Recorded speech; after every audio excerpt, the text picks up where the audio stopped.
ভারতের উচিত এই মুহূর্তে রংপুর ডিভিশনকে দখল করে ভারতের সঙ্গে জুড়ে নেওয়া। আর মনে রাখতে হবে, এই বিশাল রাম মূর্তি এবং সনাতন ধর্মীয় কমপ্লেক্সটি তৈরি হচ্ছে সেই রংপুর ডিভিশনে। আসসালামু আলাইকুম। বাংলাদেশের গোয়েন্দা সংস্থা যারা আছে এদের উচিত এই গেল কয়েক বছরে যারা আছে এদের উচিত গলায় দড়ি দিয়ে মারা যাওয়া। আমি হাসিনার সময় হাসিনা তো ইচ্ছা করেই করতো, হাসিনার পরে যারা ছিল ডিজিএফআই, এনএসআই, পুলিশের বিভিন্ন গোয়েন্দা সংস্থা যারা আছে, রাজনীতিবিদ, এদের সবার বাংলাদেশের এদের গলায় দড়ি দিয়ে মারা যাওয়া উচিত। আমি পিনাকি দাদা এই রংপুরের গাইবান্ধার এটার পলাশবাড়ির রাম মন্দিরের কথা যখন ভিডিওটা লিঙ্কটা আমার পাঠানোর পরে আমি একটু পরে লিঙ্কে ঢোকার পরে দেখি এটা দেখে আমি বিশ্বাস করতে পারছিলাম না। আমি মনে করছিলাম যে বোধহয় এটা এআই দিয়ে বোধহয় বানানো। এই দেশের রাজনীতিবিদ, এই দেশের ধর্মীয় নেতা, এই দেশের সাংবাদিক, গোয়েন্দা সংস্থা কোথায় আছে? তাদের চোখের সামনে দিয়ে, ভাই আপনারা সারা দিন পূজা করেন, আপনারা মূর্তি বানান, আপনারা মন্দির বানান, আমাদের কোনো সমস্যা নেই। বাংলাদেশের এই বাংলা, বিহার, উড়িষ্যা, এখনো পর্যন্ত কলকাতাতে আপনি খুঁজে দেখেন তো রাম মন্দির আছে কিনা এরকম একটা। এই পুরো বাংলা, বিহার, উড়িষ্যার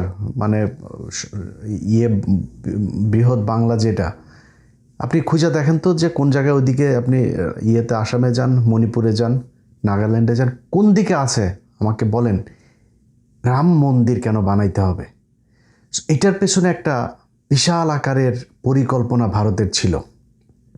সবার আগে প্রশ্ন হলো যে যেই ব্যক্তি আলু পটল বিক্রি করা এক ব্যক্তি ভ্যানে করে যে সবজি বিক্রি করত, সে হঠাৎ করে এরকম বিশাল মন্দিরের তার কাছ থেকে টাকার হিসাব নিতে হবে যে সে টাকা কোথায় পাইল।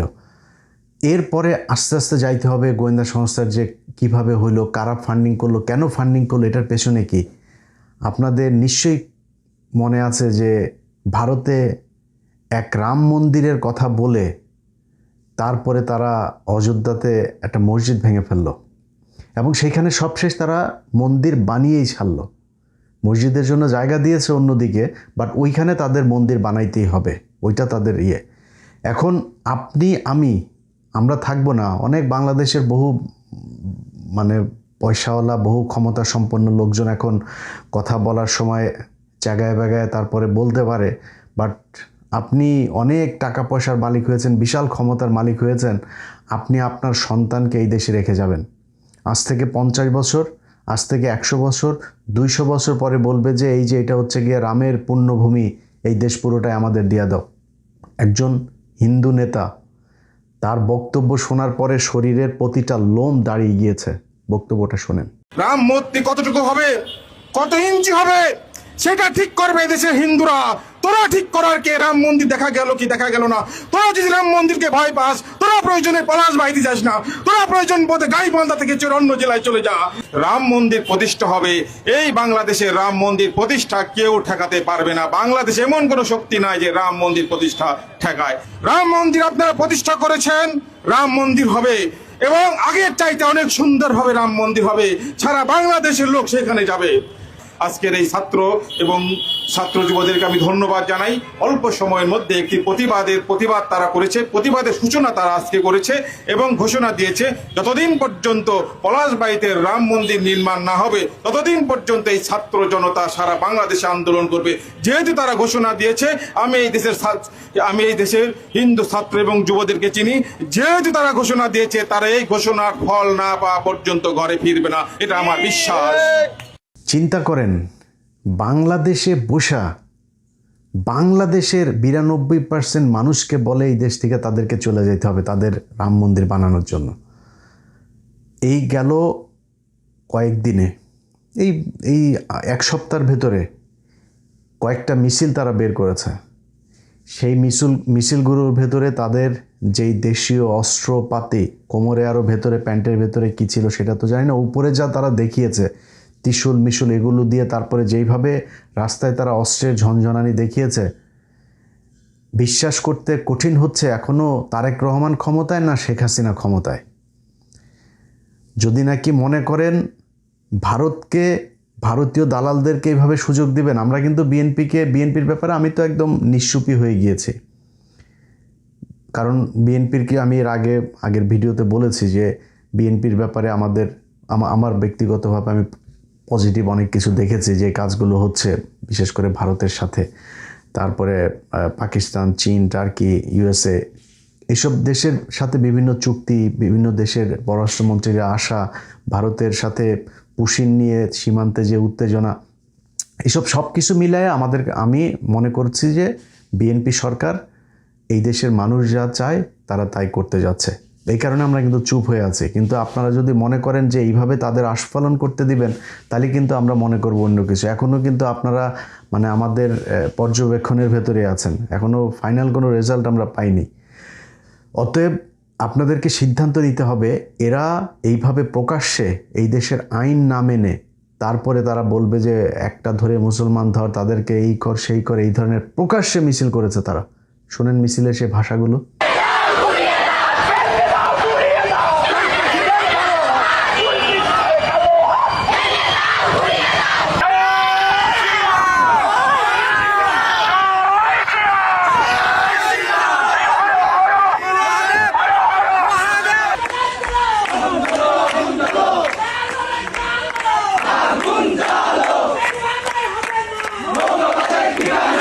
এটা এই সম্প্রতি এই মিছিল হয়েছে। তারা যে ভাষা, যেইভাবে যে বডি ল্যাঙ্গুয়েজ, তাদের পেছনে একটা গভীর শক্তি কাজ করছে, যারা তাদেরকে উস্কানি দিচ্ছে যে বাংলাদেশে একটা সাম্প্রদায়িক দাঙ্গা বাধাইতে হবে। এখন যদি নাকি ধরেন মুসলমানরা যদি যায় বলে যে আমরা রংপুরে বাংলাদেশের সর্ববৃহৎ মাদ্রাসা, ধরেন দেওবন্দের আদলে যদি এখন বাংলাদেশে একটা ওইরকম মাদ্রাসা প্রতিষ্ঠার জন্য আলেমরা বলে, তাইলে তো বাদবে। আমার দেশে হইতে পারে না মাদ্রাসা? আমি মনে করি আলেমদের এখন উচিত তাদের মূল যে টার্গেট সেটা হচ্ছে রংপুর গাইবান্ধার এই অঞ্চলকে, এই যে চিকেন নেক, এটা হাসিনার সময়ের থেকে আস্তে আস্তে তাদের ধর্মীয় লোকজনকে ওইখানে নিয়ে মোটামুটি ওইটাকে পুরো তাদের অধ্যুষিত এলাকা বানায় তারপরে চিকেন নেকটাকে একটু লম্বা করা, এটা ছিল মূল টার্গেট। আর বাংলাদেশ তো তাদের দখলে ছিলই। দেখেন, বিষয়টাকে যত ছোট করে, যত মানে তুচ্ছ তাচ্ছিল্য করে দেখতে চাবেন, বিষয়টা এরকম না। এই ভারত এর আগে ঠিক একই ঘটনা দিয়ে, একই রকম কাহিনী করে, নাটক সাজিয়ে তারা ভারতের একাধিক রাজ্য তাদের আশপাশে থেকে তারা দখল করেছে। এই যে আজকের যে হায়দ্রাবাদ দেখছেন, এই হায়দ্রাবাদের তখনকার যে নিজাম ছিল, পৃথিবীর সবচাইতে ধনী রাষ্ট্রের মধ্যে একটা ছিল এই হায়দ্রাবাদ। স্বাধীন রাষ্ট্র ছিল, যখন কিনা আপনার ব্রিটিশরা এই 47-এ করে দিয়ে গেল, আপনার আলাদা করলো পাকিস্তান, ভারত, এর মধ্যে এই হায়দ্রাবাদ, জুনাগড়, গোয়া সহ কয়েকটা রাজ্য তারা একসাথে হয়নি। তারা বলেছে আমরা ভারতের সাথেও থাকবো না, পাকিস্তানের সাথেও থাকবো না। এই হায়দ্রাবাদের নিজাম তিনি পাকনামি করে তারপর এটা বলল কয়েক মাসের মাথায়, কয়েক দিনের মাথায় আপনার ইন্ডিয়া তাদের ওইখানে বলল যে আমাদের হিন্দুদের উপরে নির্যাতন হচ্ছে। এটা বলে তারপরে হিন্দুদের সাথে করে আপনার ওইখানে তাদের সেনাবাহিনী ঢুকে কয়েকদিনের একটা অপারেশনে কয়েক হাজার মানুষকে, সেখানে মুসলমানদেরকে হত্যা করা হয়েছে, হাজার হাজার নারীদেরকে সেখানে ধর্ষণ করা হয়েছে, করে তারা পুরো হায়দ্রাবাদটা নিয়ে নিল। জুনগর একই কাজ করেছে। গোয়াতে একটা ছোট্ট নৌকার মধ্যে আগুন দিয়ে তারপরে পুরো গোয়াটাকে দখল করে নিয়েছে। বলেছে যে এটা একজন হিন্দু সেখানে মাছ ধরতে গিয়েছিল, তার উপরে সাম্প্রদায়িক হামলা হয়েছে।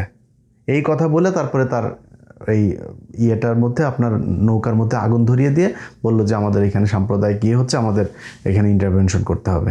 তারা যা সেখানে সেনাবাহিনী ঢুকাই দিয়ে গোয়াটারে দখল করে নিল। এরপরে সিকিম কিভাবে করেছে, পরবর্তীতে আরও কয়েকটা রাজ্যের, এগুলো আপনারা জানেন। সো আমাদের এখানে তারা যেটা এখন করতে চাচ্ছে, এই সাম্প্রদায়িক দাঙ্গা বাধায় তারপরে এখানে একটা মিলিটারি একটা ইন্টারভেন করতে চায়। সো আমার প্রথম কথা হচ্ছে যে সরকারের কাছে, সরকার কি মানে সেই আগের মতো পায়ে ধরে থাকতে চায় নাকি সম্মান নিয়ে থাকতে চায়, সেটা আমাদের কাছে পরিষ্কার হইতে হবে। আজকে যদি নাকি এই হায়দ্রাবাদ, জুনগর, সিকিম সেগুলোর মতো করে যদি আমাদের এখানে করতে চায়, আমাদের কি কি করণীয় আছে, আমাদের কোন প্রস্তুতি নিতে হবে, কি করতে হবে, সেটা আমাদের এখন করতে হবে। আপনি এই যে এই ধরনের তাদের কিছু নেতা আছে, যেমন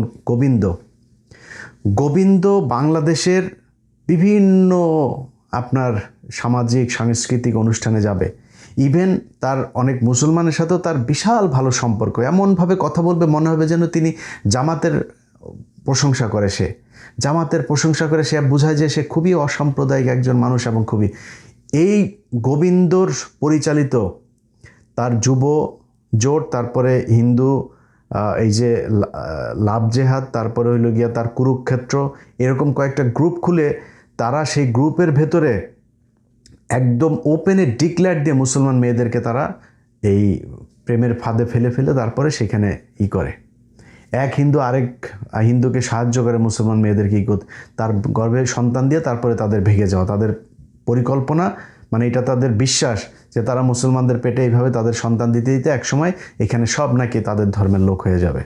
একদম ওপেনে তাদের গ্রুপের মধ্যে, আমি 15 মিনিটসের প্রোগ্রাম করেছি সেগুলো নিয়ে, তাদের গ্রুপে কোনো ব্যবস্থা নেয়নি তখনকার সরকার, এই ইউনূস সরকার কোনো ব্যবস্থা নেয়নি। এবং এখনও পর্যন্ত আপনার এই যে গোবিন্দ, সে বাংলাদেশে যে সুন্দর করে কথা বলে না, তার আমি 2024 সালে যখন হাসিনা পালায় গেল, এই হাসিনা পালানোর 15 দিনের মাথায় সে ভারতীয় একটা চ্যানেলে গিয়েছিল, তখন বাংলাদেশের একটা চ্যানেলেও আবার সে করেছিল, সেখানে সে বলছে যে না, হিন্দুদের উপরে কোনো ধরনের নির্যাতন হচ্ছে না, আমরা সবাই অসাম্প্রদায়িক এই দেশে, যেগুলো করা হচ্ছে সেগুলো রাজনৈতিকভাবে।